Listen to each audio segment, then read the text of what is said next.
2 Samuel chapter 7.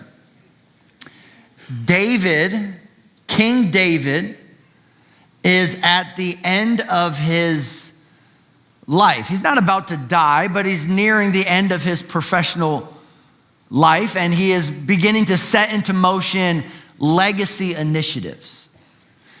And God has been really good to David. God has done some amazing things through David. Miracle type of things, mighty, victorious type of things. God takes David from a pasture, shepherding a flock, to a palace. He is a shepherd, he is a poet, he is a musician, and to all of our surprise, he becomes a warrior. He faces off with Goliath. He steps out into the battlefield, one-on-one, him against the Philistine giant, and he becomes the nation's champion. King David, a foreshadow of King Jesus, who would step out into the battlefield just like David did for the Israelites. He steps out into the battlefield for you and I, and similar to David, who faced off with Goliath, our Jesus faces off with death. And he stands as our champion. David is a foreshadow, a hint, a foretaste of the king to come, the ultimate, perfect, final, promised king. And that king will come through David. And David gets to the end of his road, and he's beginning to make some reflections. And if you've been around the Christmas celebration, many of you maybe are new to the faith, something that I think is just tremendous. I was talking about before service. We had a couple just now, like at this last service, a couple that has recently given their life to Christ, who moved into the area and were Muslims and recently received Jesus Christ as Lord and Savior and were baptized today. I just think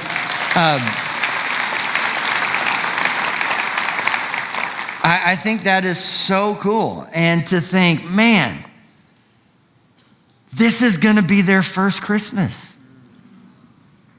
Oh, that's so cool to me.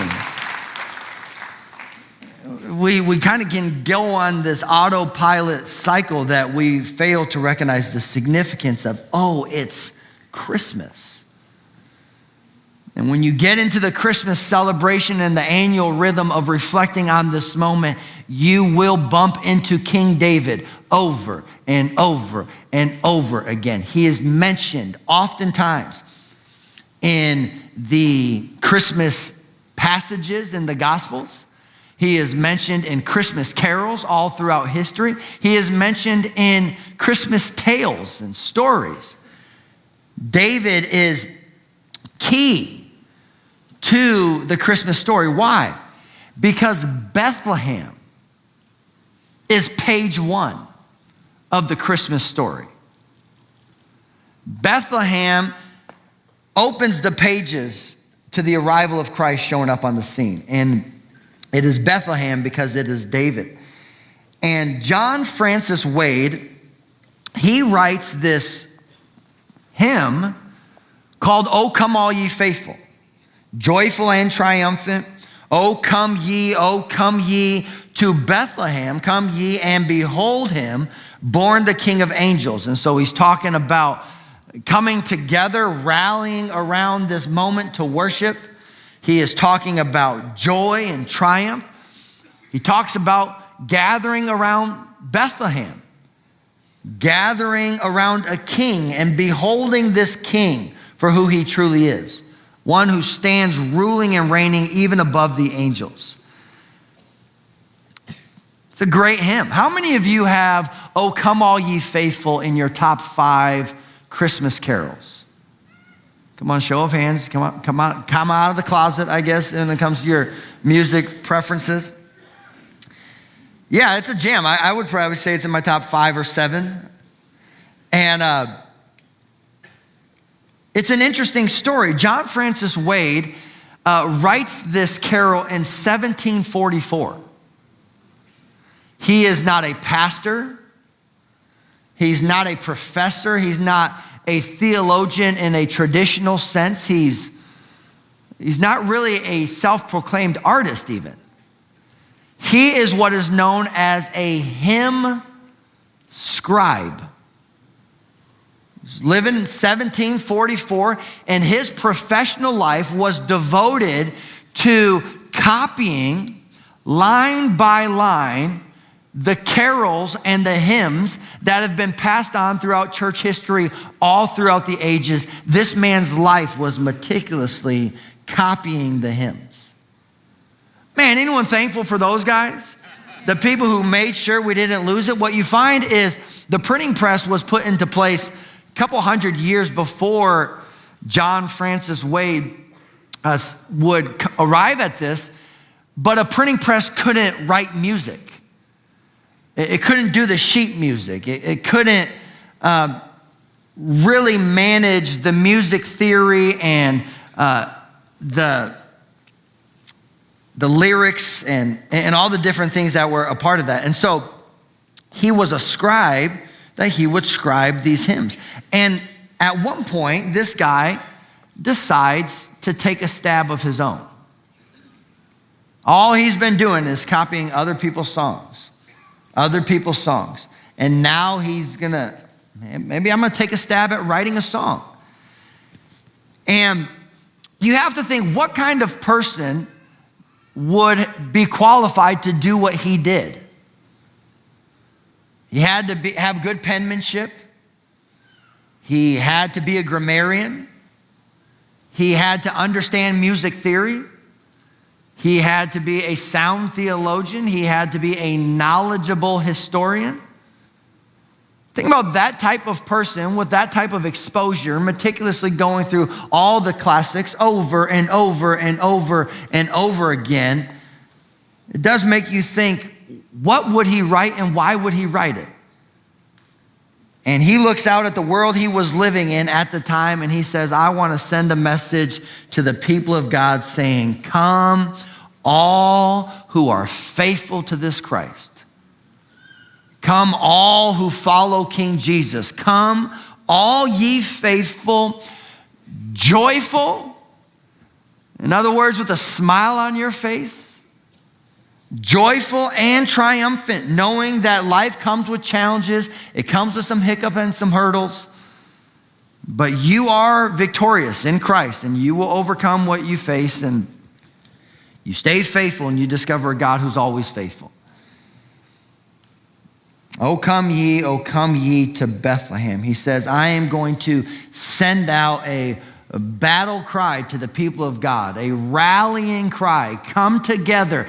Come all ye faithful, joyful and triumphant. Why? Because of what took place in Bethlehem. Why should we come together excited and full of joy? Because of what took place in Bethlehem. And John Francis Wade is an interesting story. He finds himself, not by his own endeavors or initiative or own decision or preference, he finds himself on one side of a division in culture. My goodness, have you ever found yourself on one side of a division in culture? Well, sure, all of us have. He is living on the backside in the early days of the Protestant Reformation, this massive and at times painful and embarrassing schism that takes place in church history where the church begins to go sideways, and there's some clarifying moments that produce some crucial conversations and some resulting fractures and divisions. You are left with the Catholic Church and then the Protestant Church. Martin Luther and the Reformation, it's this whole thing. And at times, depending on where you are at in history throughout the region in Europe, the Roman Catholics would be dominating the Protestants, and at times the Protestants would be dominating the Catholics. It was true war. It was true tension. And John Francis Wade was an English Catholic.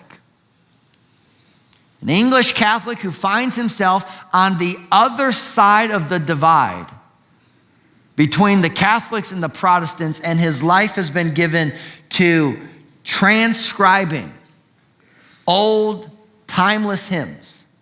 And he writes a song, and he says, "People of God, come together. Those of you who are faithful followers of Christ, come together, joyful and triumphant." Why?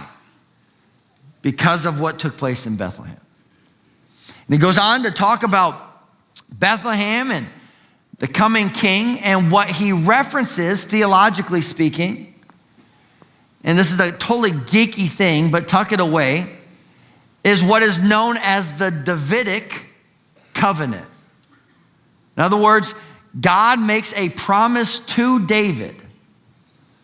And why David shows up in all the Christmas carols, why David is such a key part of the Christmas story, is because of the promise God made to David. This is the whole roundabout way of introducing our text today. God made a promise to David, and what took place in Bethlehem in terms of Christmas and the arrival of Christ is God fulfilling his promise to David. That's what makes Christmas so amazing. For the person who's maybe celebrating Christmas for the first time, you should know out the gate, Christmas, maybe first and foremost, is God flexing, showcasing how impeccable his integrity is, how impeccable his credibility is. He makes a promise to David, and he holds to that promise. He honors his word. He fulfills what he said he would do. And that's amazing because, sure, David's a hero. He's the champion who defeated Goliath. He's the harp player turned king, the poet who wrote so many of the Psalms. He is the greatest king in Israel's history. But how many of you remember the first time you discovered David's full story?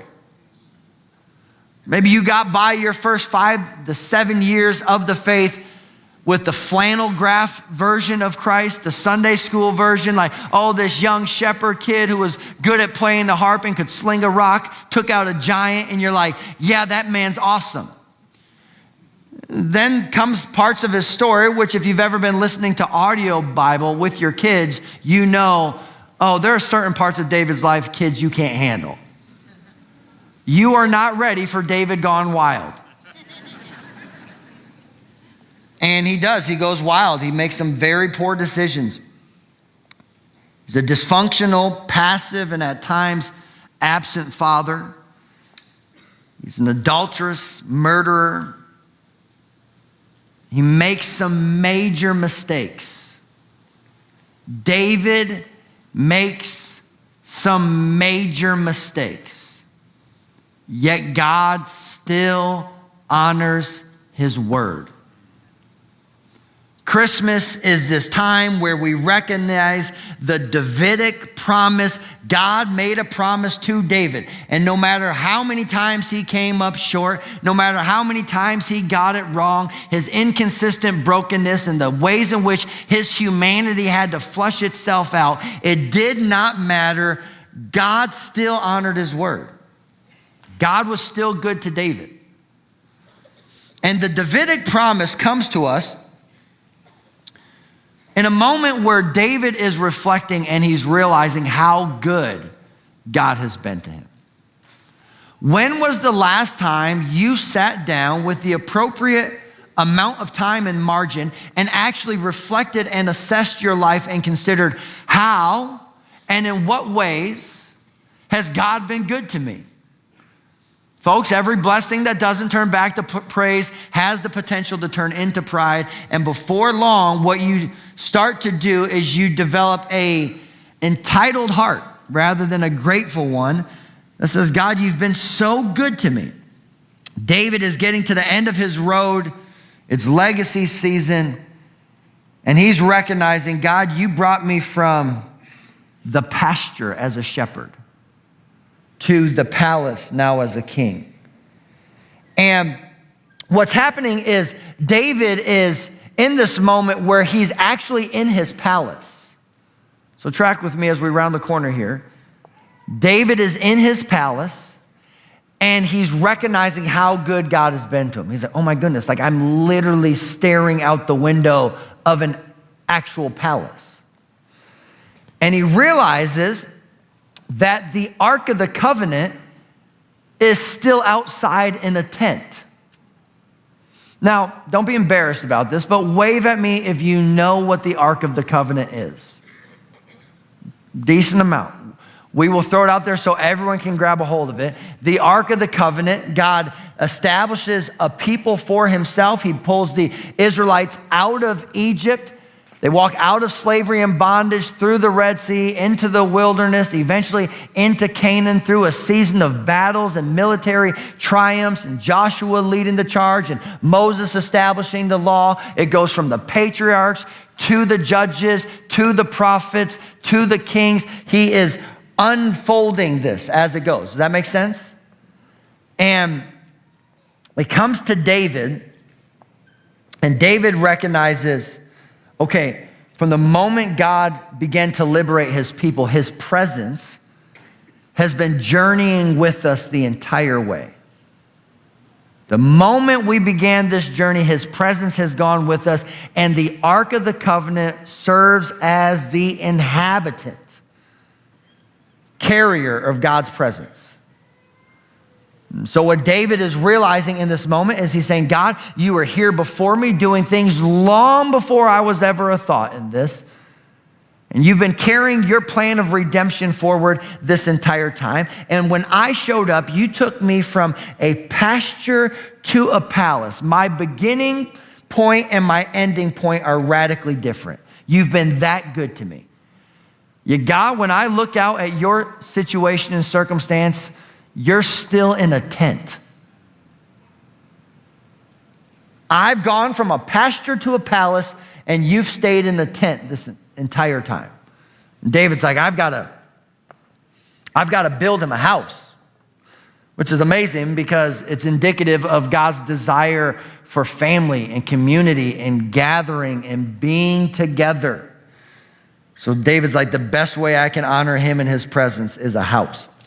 And God sends a prophet to David to deliver a message to David. And here's what he says in verse 5. God says to David, are you the one to build me a house to dwell in? I have not dwelt in a house from the day I brought the Israelites up out of Egypt to this day. I have been moving from place to place with a tent as my dwelling. Wherever I have moved with all the Israelites, did I ever say to any of their rulers whom I commanded to shepherd my people, Israel, why have you not built me a house of cedar? He's basically saying, David, you're the one who's going to build me a house?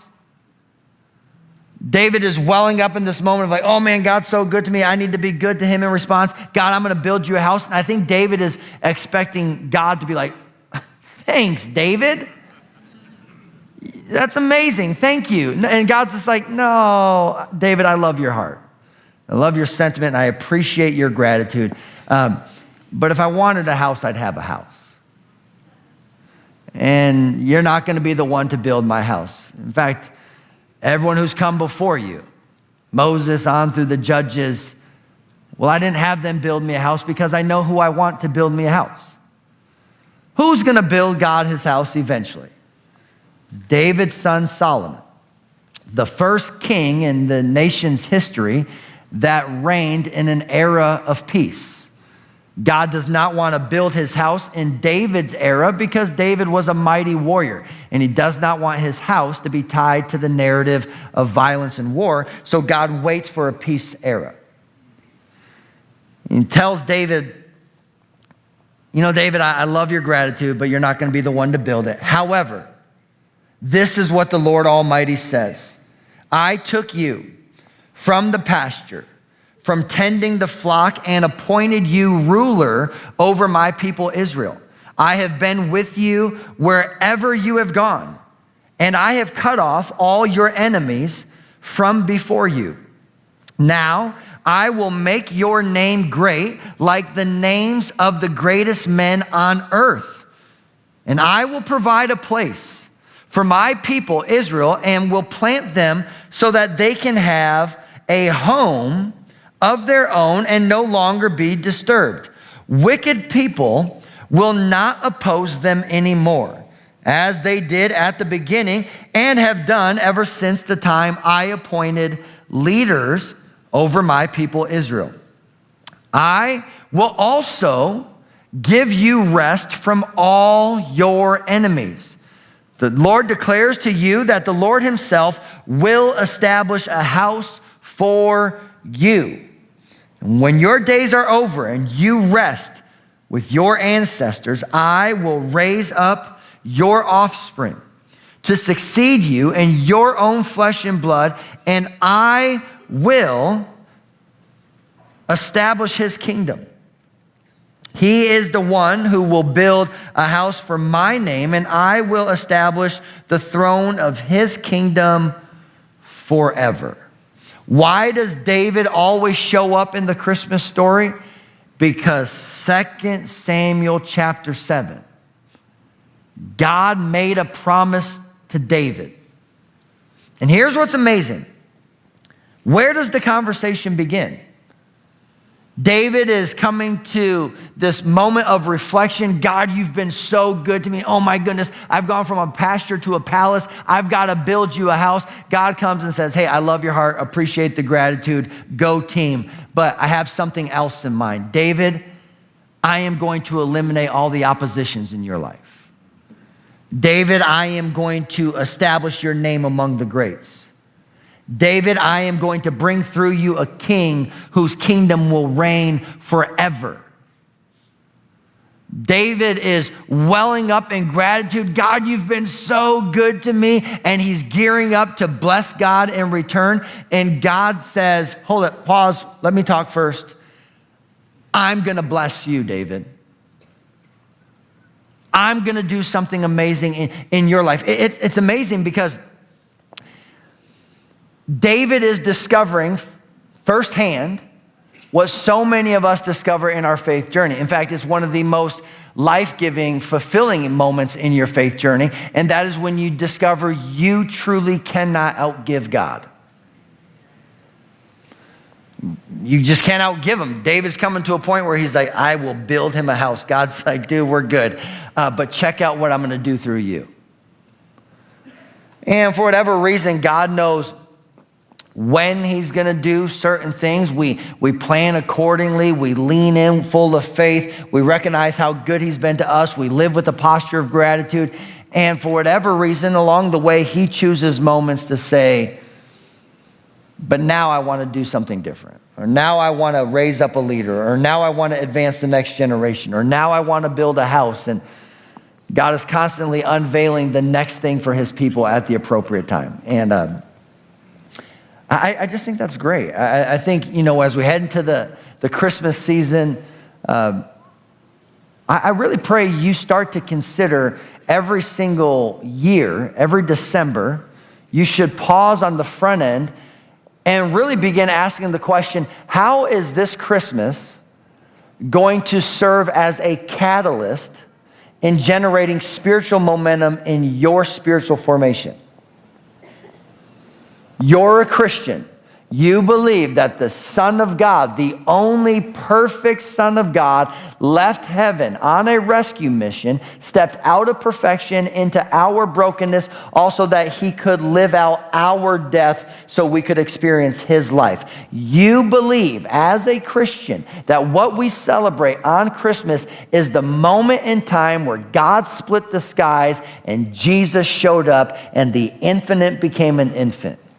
If you're a Christian, that's what you believe Christmas is. Well, you should be asking the question, well, how is this going to serve as a catalyst in generating spiritual momentum in my life this season? And I pray you find yourself really reflecting on how good God has been. David gets to the end of his journey, and it's not a perfect life. There were things in his road that were probably embarrassing and painful, but God was still good to him. And folks, sometimes that's just grace. It's staying faithful, getting down the road, and recognizing that God still gets it done, right? So this Christmas season, prepare your hearts. I grew up in a house where my dad baked anticipation into everything. I think I've shared this before, but he would wake us up every single morning and be like, "You ain't ready." He'd punch us in the chest, and he would say that for everything. He was like a constant hype man. "You ain't ready for this soccer game. You ain't ready to go see your grandma. You ain't ready for this test at school." He was just always like, and so now I've carried that forward where I do that to my kids and I do it to the staff. I like sing it, shout it. "You ain't ready." And let that not be the case for you this Christmas, to not be ready to celebrate and to honor God. But I am really thrilled. Next week, we're going to be talking about the plan for 2026 in terms of teaching calendar and life group plans. So I definitely want you to be here for next weekend.